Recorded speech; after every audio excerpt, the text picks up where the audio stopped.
Matthieu 19, 14, Jésus dit « Laissez les enfants venir à moi, ne les empêchez pas. En effet, le royaume des cieux appartient à ceux qui sont comme eux. » Ce podcast est destiné à tous ceux et celles qui veulent revenir au fondement de l'enseignement de Jésus, dont les jeunes chrétiens. Si vous portez beaucoup de fruits, vous serez mes disciples. C'est une phrase choc de Jésus en Jean 15, parce que être disciple, c'est d'abord porter beaucoup de fruits, être de la bonne terre, si vous voulez. Jean 15, 8, si vous portez beaucoup de fruits, c'est ainsi que mon Père sera glorifié et que vous serez mes disciples. Dieu n'est pas glorifié quand on dit gloire à Dieu, c'est juste ce que dit la bouche. Il est glorifié quand on voit beaucoup de manifestations d'esprit. Jean 15, 5, 7, donc un peu avant, « Je suis le cep, vous êtes les sarments, celui qui demeure en moi et en qui je demeure porte beaucoup de fruits, car sans moi, vous ne pouvez rien faire. » Sans moi, vous ne pouvez rien faire, c'est une clé tellement importante. Nous ne pouvons pas porter des fruits sans être en Jésus dans l'esprit, à son image. Nous ne pouvons rien faire. Et la suite fait un peu peur, mais est tellement vrai. Si quelqu'un ne demeure pas en moi, il est jeté dehors comme le sarment et il sèche, puis on le ramasse, on le jette au feu et il brûle. Si vous demeurez en moi et que mes paroles demeurent en vous, c'est-à-dire l'obéissance effectivement par l'esprit à l'enseignement de Jésus, demandez ce que vous voudrez et cela vous sera accordé. Donc ça ne veut pas dire qu'on a tout ce qu'on veut dans la chair, mais on est effectivement dans le plan de Dieu. Je rappelle, si quelqu'un ne demeure pas en moi, on le jette au feu et il brûle. C'est-à-dire que si on ne fait pas tout par l'esprit comme Jésus le fait, on est voué à être brûlé. C'est aussi simple que ça. Jean 15, 16, donc on continue un peu plus loin, « Ce n'est pas vous qui m'avez choisi ». Donc c'est pas nous qui disons « Je te reconnais comme Seigneur et Sauveur et je te demande de m'accueillir dans ta grande famille ». Pas du tout. Alors là, quand on fait ça, on est dans la religion et absolument pas effectivement l'élection. C'est moi qui vous ai choisi et qui vous ai établi afin que vous alliez et que vous portiez du fruit et que votre fruit demeure. Le fruit doit demeurer. Et ça, c'est compliqué. On va le voir dans le Nouveau Testament. Afin que tout ce que vous demanderez au Père en mon nom, il vous le donne. C'est-à-dire, essentiellement, effectivement, tout ce qui nous permet de faire la mission, la direction de Dieu. Et non pas, évidemment, toutes nos envies. Donc, cette notion de fruit qui demeure, on l'a effectivement en Apocalypse 21, 14, et la muraille de la cité avait 12 fondements sur lesquels étaient les 12 noms des 12 apôtres de l'agneau. Donc, si c'est les 12 fondements qui sont les noms des 12 apôtres de l'agneau, ça veut dire que le fruit est durable. Donc on va essayer de retrouver ça dans le Nouveau Testament, et c'est pas si simple. C'est quoi les fruits des disciples ? En Marc 6, 13, Jésus nous donne une clé très importante, l'autorité. Il chassait beaucoup de démons et oignait d'huile beaucoup de malades et les guérissait. Alors là, il y a un problème, pourquoi il est moins d'huile ? Jésus ne fait jamais ça. Tout simplement parce qu'ils le font comme les Juifs le font. On a en 1 Samuel 16, 13, quand effectivement Samuel prit la corne d'huile et loignit au milieu de ses frères, l'Esprit de l'Éternel saisit David. C'est pas parce que Samuel loin d'huile que l'Esprit arrive. Ça symbolise effectivement l'Esprit. Mais on voit que ce sont des Juifs, donc ils symbolisent l'Esprit par l'huile d'onction. Vous pouvez virer toute huile d'onction, toute huile d'olive qu'il y a dans les églises, ça sert strictement à rien, ça reste encore un rite juif. Donc c'est intéressant de voir que les disciples, les fondements, en fait, ils partaient régulièrement dans des rites juifs, comme là. Et c'est loin d'être fini. On va étudier en fait ce qui est le mieux documenté dans le livre des Actes pour comprendre donc les disciples, les 12 Pierre. On va prendre justement Pierre et ce qu'il a fait en particulier autour de l'église de Jérusalem, parce que c'est bien documenté. Donc, on va essayer de comprendre ce que sont ces fruits et c'est quoi les fruits durables. Les fruits, on va les voir, mais les fruits durables, ça va être beaucoup plus complexe. Déjà, c'est quoi les fruits de la guérison miraculeuse ?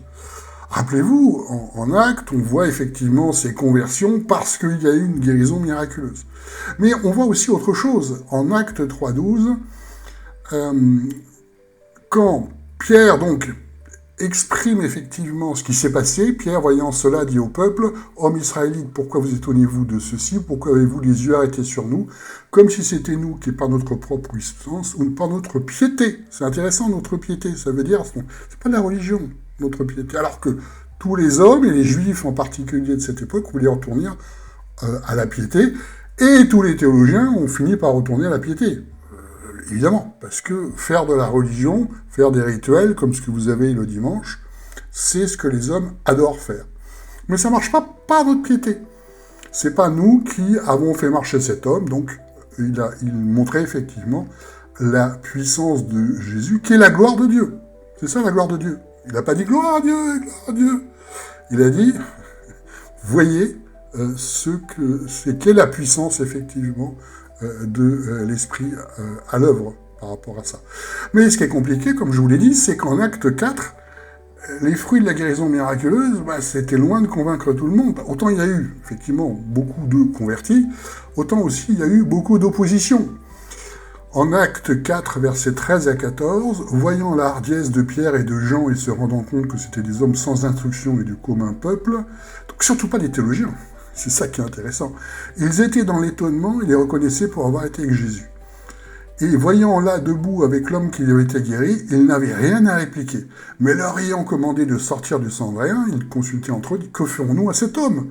Car c'est un miracle notoire, et c'est manifeste pour tous les habitants de Jérusalem, et nous ne pouvons le nier, mais afin que ça ne se répande pas davantage dans le peuple, défendons-leur avec menace de parler encore à qui que ce soit en ce nom-là. Donc, on le voit à cette époque comme dans la nôtre, un miracle est très loin de produire en tant que tel beaucoup de fruits. Par contre, c'est une manifestation de l'esprit. Et ça, c'est important. Donc, là, effectivement, on est dans le fondement de l'église de Jérusalem, avec Pierre notamment. Mais c'est quoi les fruits durables de l'église de Jérusalem? Alors là, on va souffrir, effectivement, parce que c'est compliqué.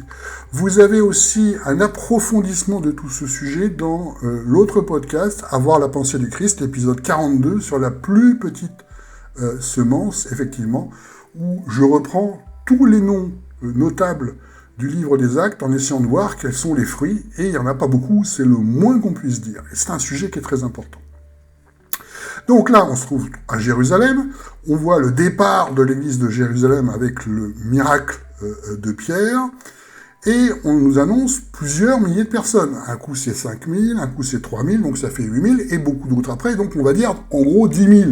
Il y a la Pentecôte, il y a la guérison, il y a tout ça, toutes les manifestations d'esprit, et ces manifestations d'esprit ont déclenché quelque chose.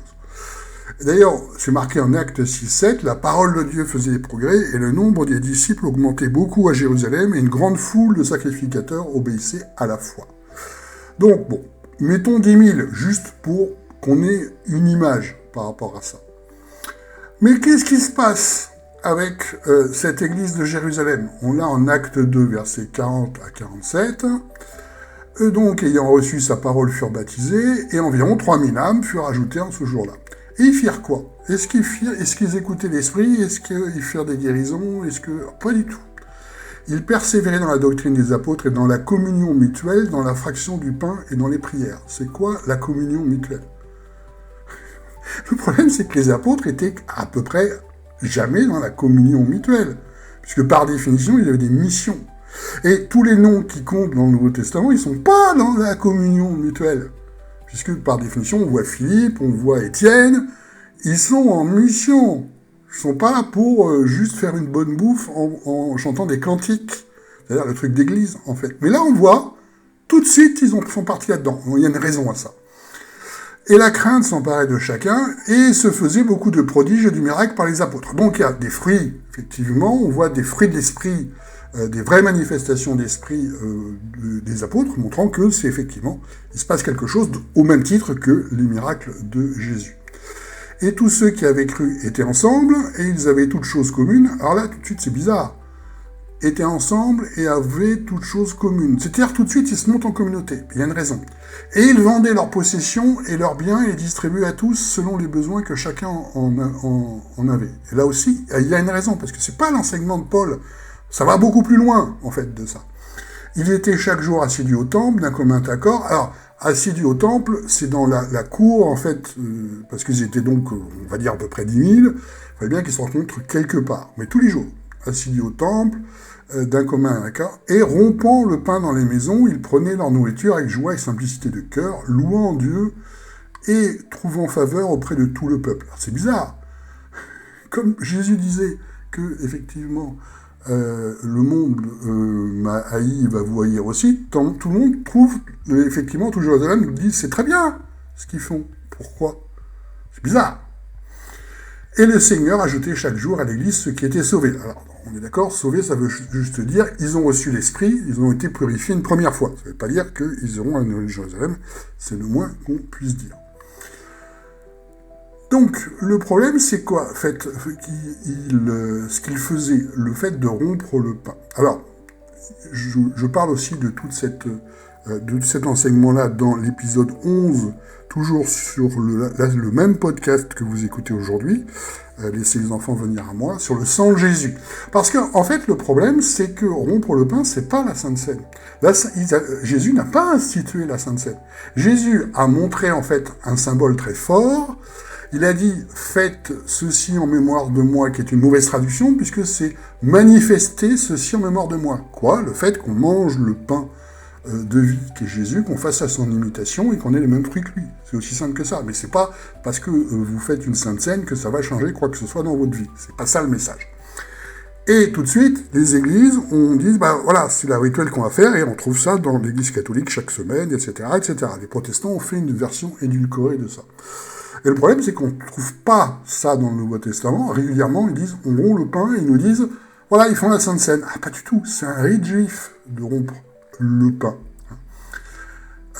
Et on retrouve effectivement une interpolation bizarre en 1 Corinthiens 11, que celui qui mange de saint pain indignement va mourir, et personne ne meurt. En fait, on n'y comprend rien, et ça, c'est une interpolation, parce qu'en 1 Corinthiens 11, il y a aussi d'autres interpolations, l'homme est le chef de la femme. Alors Jésus nous dit, ne vous faites pas appeler directeur, etc., etc. Bon.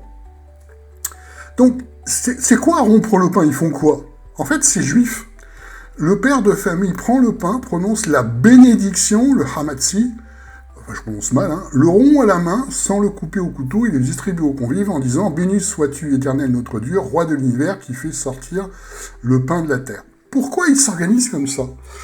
Parce que ça, c'est en fait la façon dont s'organisait un groupe qui était assez connu à l'époque, qui s'appelle les Esséniens de Qumran. Ils sont très connus puisqu'ils sont connus pour les manuscrits de la mer morte. Et ils étaient entre le 2e siècle avant Jésus-Christ et 70 après Jésus-Christ. Et il y avait effectivement toute une partie de cette communauté qui était aussi à Jérusalem. Ils faisaient quoi? Ils faisaient ça. Ils se mettaient en commun les biens, ils faisaient des repas rituels pris en commun, ils étudiaient les textes sacrés, tout ce que vous retrouvez en fait dans le démarrage de l'église de Jérusalem. C'est aussi des purifications, et il y avait une organisation avec des prêtres, avec des lévites, il y a une autorité, une hiérarchie qu'on retrouve aussi dans l'église de Jérusalem. C'est-à-dire, c'est quoi les fruits? On pourrait se dire, voilà, il y a eu effectivement un miracle très important, il y a eu d'abord la Pentecôte, puis un miracle très important, on voit bien qu'ils ont été touchés par l'Esprit, c'est ce qu'il y a dans le texte, et après, ils font une communauté religieuse vaguement monastique, en fait. Et c'est ça dont on parle, Et c'est n'importe quoi, du coup. Et c'est ça qui est fou, c'est que, en fait, les fruits de l'église de Jérusalem, c'est super compliqué pour en trouver. Donc, on est dans un modèle étonnant où on voit des fruits de l'esprit de façon très importante chez Paul et chez Pierre, mais quand on arrive à la transmission, boum, ça se transforme en communauté religieuse. C'est ça qui est incroyable. Et ça continue en toute l'histoire de l'église. C'est le moins qu'on puisse dire. Parce que, quand tout d'un coup, dans l'église de Jérusalem, arrivent les anciens. Mais les anciens, ça n'existe pas. Les 5 ministères d'Éphésiens, il n'y a pas d'anciens. C'est la hiérarchie juive. Et on l'a en Actes 4-5, il arriva le lendemain que les chefs des Juifs, les anciens et les scribes, s'assemblèrent à Jérusalem. C'est un système juif qui n'est pas dans Éphésiens. C'est pour ça qu'il y a effectivement aussi des interpolations quand, en acte 14-23, ils leur choisirent des anciens dans chaque église. Non, c'est pas toi qui nommes, c'est toujours une élection par l'esprit. Quand on arrive avec c'est toi qui nomme, on arrive avec le système de l'église catholique, l'évêque, etc., etc. C'est un homme qui nomme. Et là, c'est vraiment pas bon. Et le pire, ça continue, après avoir prié et jeûné, ce qui sert à peu près à rien, jeûner et prier dans le sens déclaratif et jeûner, ils les recommandèrent au Seigneur. Donc voilà, ils choisissent et ils disent « Seigneur, débrouille-toi ». Voilà ce qui se passe dans les églises. Hein. C'est les hommes qui disent vas-y Seigneur, c'est toi qui mènes le culte, c'est toi qui vas le guider, c'est toi... » Enfin, bon, les hommes donnent leurs ordres à Dieu en espérant être suivis, alors que Dieu s'est barré depuis longtemps, parce que ça n'a rien à voir avec Jésus. C'est quoi les fruits de cette église de Jérusalem? Ça commence en acte 5.1, on continue, voilà. Un homme du nom d'Ananias, avec Saphira sa femme, vendit une propriété, il détourna du prix, ayant apporté d'une partie, il l'a déposé aux pieds des apôtres. Mais Pierre lui dit à Ananias, pourquoi Satan a-t-il rempli ton cœur pour que tu mentes à l'Esprit Saint et détournes une partie du prix de ce fonds de terre? Voilà un exemple. Qu'est-ce qu'est cité l'église de Jérusalem? Un gars qui fait selon Satan. Voilà. Et pourtant, qui a été un moment touché par l'esprit. Donc, en termes de fruits, c'est très problématique. Il démarre à fond dans le religieux, l'ordre monastique en fait, avec tout ce qu'il y a dans les ordres du type religieux de l'époque, notamment l'ordre de essénien de Qumran, et ils sont conduits par Satan. C'est ce que nous montre le texte. Voilà quand même la difficulté. Bon.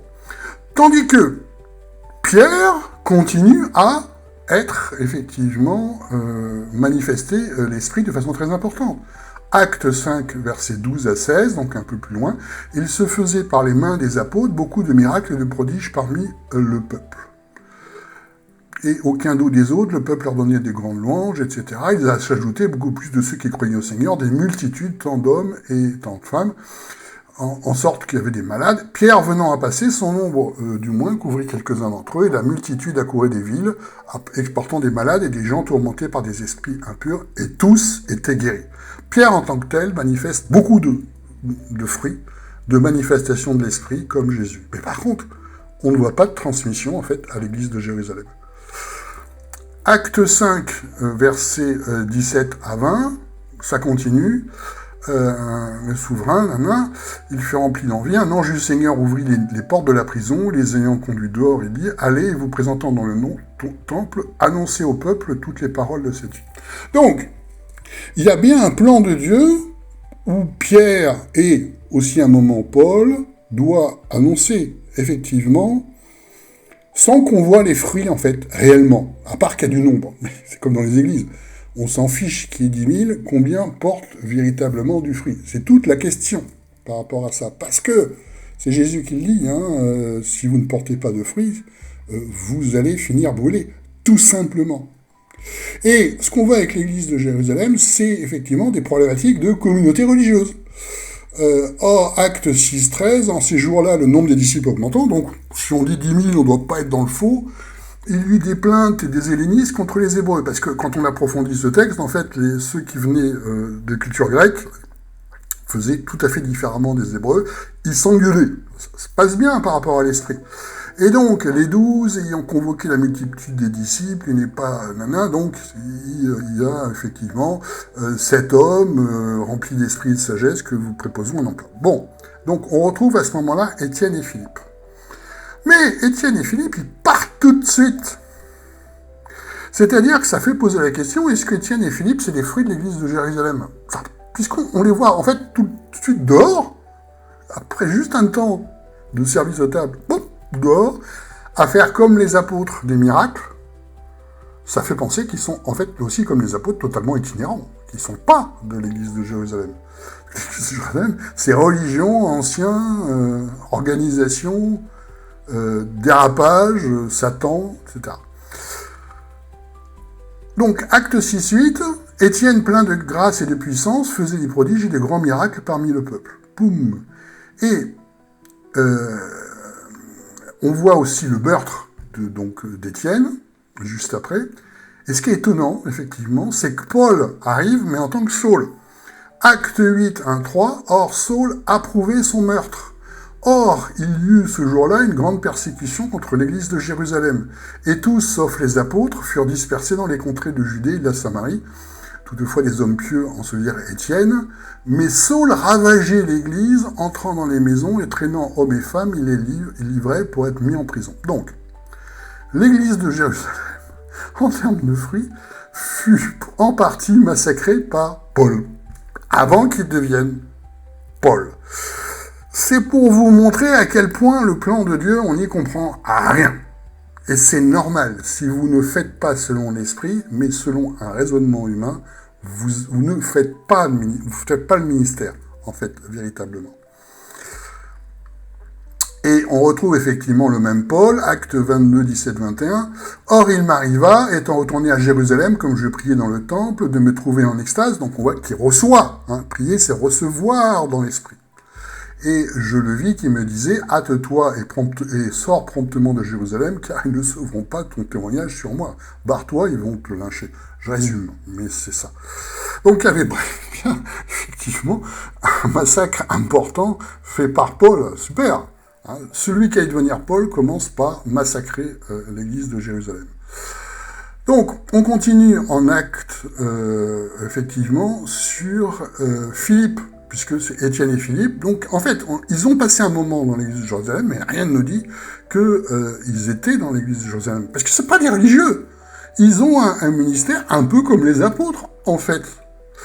Acte 8-6, les foules d'un commun accord étaient attentives à ce que Philippe disait en apprenant et en voyant les miracles qu'il faisait. C'est-à-dire qu'il n'est pas préoccupé du tout par être en communion fraternelle, faire des grandes prières, des machins, etc. Il fait quoi? Par l'esprit, comme nous devons tous faire.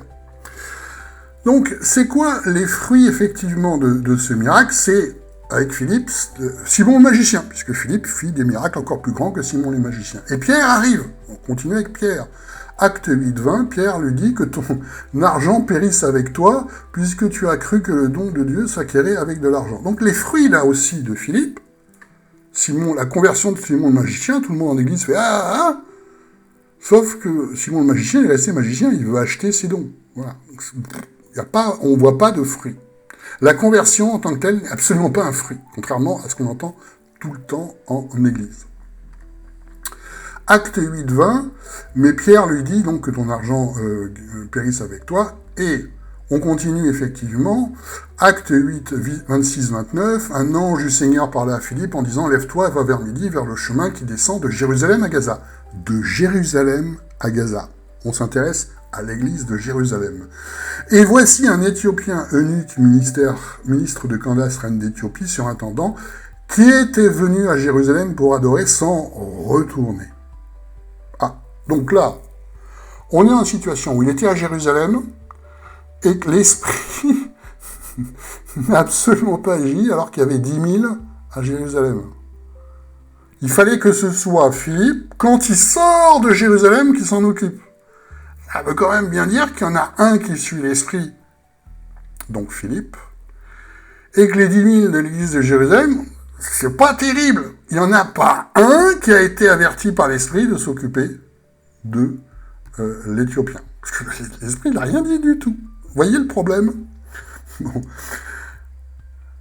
On voit un autre miracle de Pierre, la résurrection de Tabitha, acte 9-4. Pierre les ayant tous fait sortir, pria et se tournant vers le corps, il dit « Tabitha, lève-toi » et elle ouvrit les yeux et voyant Pierre, elle s'assit. On voit que la notion de prière, c'est une prière d'autorité. En fait, il parle et il prend autorité sur ce qu'on fait. Effectivement. Et on voit aussi, en acte 10-13, toute une vision sur le fait qu'il doit abandonner tous les rites juifs, et une voix s'adressant à lui dit « Pierre, tue et mange ». Donc il est équipé pour la mission en permanence. Alors, c'est intéressant aussi, en acte 11, versets 29 à 30, on ne va pas tout lire. Bon. Un homme de bien, le Seigneur, etc. Et l'ayant trouvé, il l'amena à Antioche. et ils furent même une année entière réunis dans l'église et enseignant une foule considérable, et qu'à Antioche, les disciples reçurent pour la première fois le nom de chrétien. Antioche va nous intéresser parce que Pierre s'est occupé de l'église d'Antioche. Donc ça nous permet aussi de situer ce qui se passe. Et on voit, en ces jours-là, des prophètes descendirent de Jérusalem en Antioche. À peu près aucune chance qu'ils arrivent de l'église de Jérusalem, puisque personne n'a été prévenu pour cet Éthiopien à Jérusalem. Il a fallu que ce soit effectivement Philippe conduit par l'Esprit et un ange qui s'en occupe en dehors de Jérusalem, dans sa mission, en fait. Donc, on voit aussi un miracle, les miracles de Paul et miracles de Pierre. Acte 12:7, voici un ange du Seigneur survint, une lumière resplendit dans le cachot, et l'ange, frappant Pierre au côté, le réveilla, lève-toi promptement, et les chaînes tombèrent de ses mains. Et en Acte 12:25, Barnabas et Saul, après avoir rempli leur mission, s'en retournèrent de Jérusalem. Donc on voit toute l'action de ceux qui sont véritablement conduits par l'Esprit, n'est absolument pas la communion fraternelle. Ça n'a rien à voir avec ça. Et encore moins la vie religieuse. C'est des missions comme nous on a, c'est-à-dire par l'Esprit. Parce que l'Église de Jérusalem, on continue à en parler, c'est de la gestion de communauté. Acte 15, versets 1 à 2, quelques-uns étaient descendus de la Judée, la circoncision à la coutume de Moïse, il se produit de l'agitation, ils résolurent que Paul et Barnabas montèrent à Jérusalem au sujet de cette question, etc., etc. Donc ils s'engueulent, ils y retournent parce qu'ils s'engueulent. Ça se passe bien dans l'esprit. Acte 16, 4, alors là il y a une phrase qui est bizarre, comme ils parcouraient les villes, ils leur transmettèrent pour les observer des décrets, dogmas, c'est ça les dogmes, dogme catholique, dogme protestant, dogme pentecôtiste. Hein, si tu tombes par terre, ça veut dire que tu as reçu l'Esprit. Tout ça, c'est des dogmes, c'est les hommes qui disent par rapport à ça. Rendus par les apôtres et les anciens de Jérusalem. C'est quoi ces dogmes? C'est des bulles papales, en fait. Donc, c'est bizarre. Est-ce que ce texte est authentique ou il a été rajouté? Parce que des dogmes, c'est l'équivalent des bulles papales. On dit, tu dois faire. C'est le fonctionnement des églises. C'est le fonctionnement religieux. Or, les apôtres ne font jamais tu fais ce que je te dis. Au contraire, quand Paul le dit, on voit que ça a été rajouté. Moi, Paul, je dis que tu dois, nanana. Nanana. Il fait jamais ça, Paul. Puisque ne vous faites pas appeler directeur. On n'est pas là, justement, pour balancer des dogmes par rapport à ça. Dans le sens juif, on a acte 2.1, en ce temps-là, parut un décret, dogma, de César Auguste ordonnant un recensement de toute la terre, comme un chef du monde. Et on n'est pas les chefs du monde, au contraire. Et on retrouve en acte 20, verset 22, Paul, et maintenant voici lié par l'Esprit, je vais à Jérusalem, ne sachant pas ce qui m'y arrivera. Donc retour, ça veut dire que à Jérusalem, qui porte aussi peu de fruits, qui est autant religieux, qui est autant, en fait, catastrophique, il y avait quand même un plan. C'est-à-dire, si Pierre a fait tout ça, c'est qu'il y a un plan. Si Paul a fait tout ça, c'est qu'il y a un plan. C'est ça la question. Et c'est quoi, tout ça? Donc, Pierre s'est occupé après de l'église d'Antioche, et qu'est-ce que ça a donné? Une catastrophe, comme d'habitude. On retrouve saint Ignace d'Antioche, disciple de Pierre, 110 après Jésus-Christ, qui dit « Là où est l'évêque et l'église ». Voilà, dans sa lettre aux Smyrniens. C'est-à-dire, c'est moi le chef, et donc c'est moi l'église, et vous obéissez. Et fin de l'église, officiellement. C'est plus Jésus le chef de l'église, Jésus est parti en courant de l'église. On retrouve les églises en Apocalypse, partant en vrille, c'est le moins qu'on puisse dire. Donc là aussi, on ne voit pas de fruits durables. Qu'est-ce qui s'est passé à Jérusalem? À Jérusalem, vous y allez maintenant, et voilà un petit texte que j'ai trouvé qui m'a amusé. Dans l'église du Saint-Sépulcre de Jérusalem, il y a le seul endroit au monde où chaque chrétien peut, indépendamment, sans recourir au service d'un prêtre, consacrer une croix, une icône ou tout autre objet religieux, la pierre de l'onction, la pierre qui a soi-disant le corps de Jésus était. En fait, ils ont changé 4 fois de pierre, et on voit des gens qui posent leur image pieuse pour la charger d'énergie magique. Voilà où on en est. Ça, c'est l'église de Jérusalem. Et c'est ça qui est fou. Le plan de Dieu, en fait, pour les fruits durables, est totalement inaccessible à la raison humaine. Ça se passe dans le temps de Dieu. C'est pour ça, quand on balance tout le temps « ma parole ne revient pas sans effet », Ouais, à 5000 ans près, en fait, par rapport à ça. Bon. On va revenir à ce qu'on voit effectivement en Apocalypse, c'est-à-dire les fondements. Apocalypse 21, 12, 14, elle a une grande et haute muraille, elle a 12 portes, et sur les portes 12 anges, et les noms inscrits qui sont les noms des 12 tribus des fils d'Israël. Donc, les 12 tribus ont véritablement eu leur rôle, même s'ils ont passé leur temps à faire n'importe quoi. Il y a eu à un moment donné un fruit durable. Bon.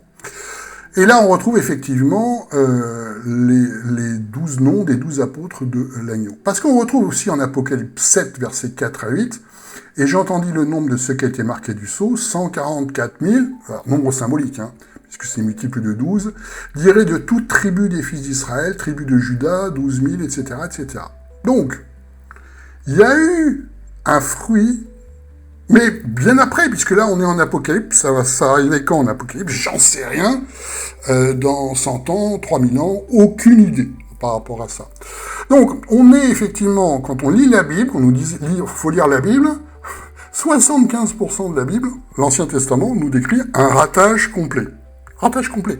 Les Juifs ont complètement loupé l'obéissance, d'où l'arrivée de Jésus, et ce qui s'est passé après. Mais les premières églises ont été aussi un ratage, en fait, par rapport à ça. C'est ça qui est compliqué.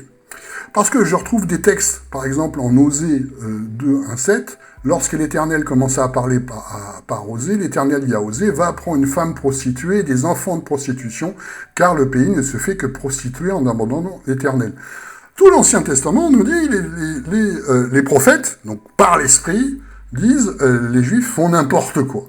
Alors c'est intéressant de voir que les églises ont tout de suite rajouté plein de systèmes juifs, puisque ça permet de remettre un système religieux qui ne marche pas dans l'église. C'est fabuleux, ça. Et en Osée, ça continue, il dit à Osée, je n'aurai plus de compassion de la maison d'Israël pour enlever ses péchés, mais de la maison de Juda, j'en aurai compassion et je les sauverai par l'Éternel, leur Dieu.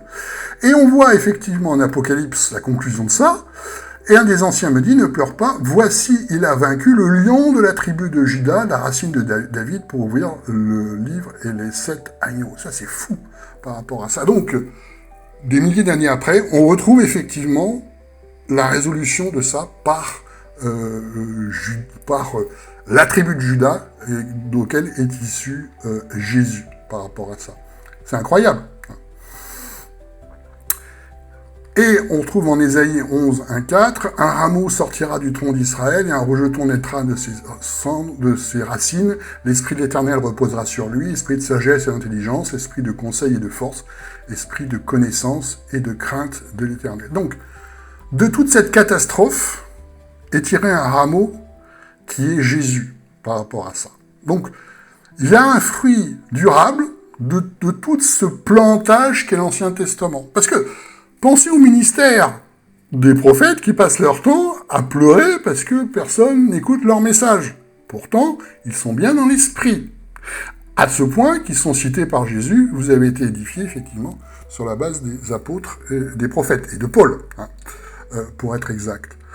Donc, le plan de Dieu est incompréhensible. Le fruit durable, ça peut être tout à fait bien après.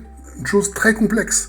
C'est même dit en Romains 15, 12, Ésaïe dit aussi, « Il sortira d'Ésaïe un rejeton qui se lèvera pour régner sur les nations espérons en lui. » Donc, tout ce que nous devons faire, c'est tout faire par l'Esprit, à l'image de Pierre, à l'image de Paul, et quand... Donc, on doit avoir des manifestations d'esprit comme on les voit exactement dans l'église de disciples. Par contre, qui va tenir le coup, qui va porter du fruit durable, ne nous appartient absolument pas, parce que c'est un plan beaucoup trop complexe. Mais exactement comme Paul, qui doit retourner sur l'église de Jérusalem, on doit faire notre mission. Et c'est Dieu qui s'occupe du fruit durable, c'est pas nous, c'est mystérieux, en fait. Parce que, quand on voit en Apocalypse de ces 12 tribus, il est probable que l'église de Jérusalem a eu un impact, lequel je ne sais pas. Mais le plan de Dieu, nous, on le découvre au fur et à mesure par les visions. Si on n'a aucune vision, si on n'a aucun rêve, on n'a aucun ministère, on ne sait pas quoi faire. Hors de moi, vous ne pouvez rien faire. On va prendre 2 exemples concrets par rapport à ça. Dans le centre de la France vit une famille malgache avec Zou, le père de famille, son épouse et 5 enfants, et qui sont issus effectivement d'une grande famille, très nombreux dans cet endroit-là, donc une famille française issue de Madagascar, et qui nous a rejoints, qui suit les formations, mais de façon très importante, et ça fait vraiment plaisir, et qui porte beaucoup de fruits. C'est le sujet, effectivement, de ce podcast. C'est quoi porter du fruit? C'est qu'on a vu tout de suite dans la vision, avec plusieurs, avec Nathalie, avec Christophe, etc., que, en fait, le ministère de Zou était porté sur sa famille, les 5 enfants. Alors, ça semble logique, parce qu'en église, avec l'école du dimanche, etc., bien sûr qu'il y a les enfants, sauf que c'est complètement faux. Dans le Nouveau Testament, puisqu'il y a toujours une élection, en fait, il y a tout. Et on a eu plein de cas où c'était un seul enfant sur 3, ou pas d'enfant du tout, ou que les enfants c'était l'attaque, etc. Je rappelle ce que Jésus nous dit, celui qui ne haït pas sa famille ne peut être mon disciple. Donc c'est loin d'être une règle comme d'habitude. C'est un bon raisonnement humain. On fait du nombre, les 5 vont en donner 10, qui vont en donner 15, qui vont en donner 50, qui vont en donner 100, et on peuple la planète comme ça. Et c'est complètement faux. On a vu l'exemple de l'église de Jérusalem, 10 000 qui partent dans tous les sens, en fait. Donc, ce qui est très intéressant, c'est que effectivement, Zou reçoit des messages, il a vraiment un ministère pastoral conduit par l'esprit, avec son épouse, où il y a un accompagnement et des enseignements, où il écoute Dieu pour avoir les messages qu'il faut, en plus des messages du podcast et tout ça et tout ça. Et ça porte beaucoup de fruits. Parce qu'il y a énormément d'échanges familiaux, ils ont des réunions qui durent plus d'1 heure, où chacun apporte quelque chose, et c'est très intéressant. Et je vais vous faire écouter deux audios par rapport à ça. Ça, c'est le plus grand-fils, où il y a eu une guérison miraculeuse de la mère, puisqu'ils ont fait effectivement une prière d'autorité qui a parfaitement fonctionné, où la guérison a été quasiment instantanée. Et c'est très intéressant de voir le plus grand qui a vu, sent dans l'esprit quelque chose. Je vais faire écouter ce premier témoignage-là. Moi, j'avais directement ressenti que maman était guérie lorsqu'elle a ouvert les yeux. Lorsqu'elle a ouvert les yeux, j'ai senti une énergie en elle lorsque j'étais comme ça avec son bras. Et à un moment donné, j'ai regardé, maman, elle a réagi bizarrement. Et lorsque tu étais partie, elle s'est levée, elle a dit « Je suis guérie ». Et le deuxième témoignage, c'est la petite fille. C'est très impressionnant, parce qu'elle a tout un rêve extrêmement puissant, elle en a plusieurs en plus, où elle voit en fait l'élection par l'esprit. Elle ne comprend pas pourquoi. C'est tout, il y a plein de cousins, etc. Il y a une grande famille qui est dans cet endroit-là, donc d'origine malgache, française, mais d'origine malgache. Pourquoi les autres ne viennent pas? Parce qu'il y a une élection par l'esprit. Vous vous rendez compte qu'à son âge, laisser les enfants venir à moi, c'est ce que ça veut dire. Dieu lui montre qu'il y a une élection par l'esprit. C'est loin d'être le cas de tout le monde. En fait, j'avais fait un rêve. Il y avait beaucoup d'enfants. Et le monsieur, il nous a suivis. Et moi, j'étais celle qui était la dernière. Du coup, il m'a vue. Et j'ai dit, vas-y, prends-moi. Et du coup, les autres, ils sont partis. Il m'a pris. Mais en fait, le monsieur s'est transformé en Dieu. Et il m'a dit, c'est bien, ma fille. Entraîne-toi comme ça. Moi, j'ai bien aimé ce rêve, mais sauf que je me demandais, ils étaient où les autres? Tous les enfants, il y avait toute notre famille, tous les enfants, et il y avait des enfants de l'école. Et celui qui nous avait avertis, je pense que c'était un ange. Quand vous faites une école du dimanche, en fait, vous faites un truc juif. On tente de faire. Et ça a bien marché chez les juifs, on le voit. Bon, je plaisante, mais c'est ça. Tandis que là, elle a vu une élection par l'esprit, une élection de Dieu, et c'est juste impressionnant. Donc il y a énormément de fruits. Alors attention, le piège est de se dire, les 5 enfants, tout ça, oui, ok. Donc les 5 enfants, ça va devenir 10, ça va devenir 15. Non, quand vous êtes dans un raisonnement humain, comme dans les églises, le nombre, on va multiplier, on va être partout, etc. Vous êtes dans un raisonnement des sages et des intelligents, et la logique de Dieu, comme on l'a vu, dépasse complètement ça, complètement la sagesse des sages et des intelligents. Et j'ai un autre cas en ce moment, Princilia.